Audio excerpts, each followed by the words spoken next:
Hey Cindy, it's Michael. I saw your email a little bit ago and I thought I would send you a quick video on how to adjust the direct deposit sequence for your employees. So here we are logged in. You will click on Employees and then it's going to pull up your list. Let's say we want to adjust Mark Gasol's direct deposit. So you click on his name, it's going to open up the employee folder and you'll notice right here there's the banking tab.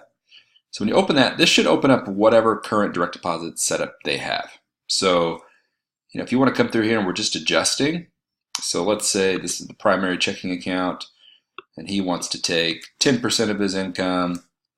So we'll change this percentage to 90. And then I can come and add another account here. I always like to start with active. That just means it'll be active from the first check date. The pre-note is just optional. Not a lot of people do that. So we'll come through and we'll add this bogus direct deposit information. Let's see that 10%. Let's say this is a savings account. Savings. It's going to be sequence number 2 or remaining net. If you just want to keep it easy, whatever's left will move over.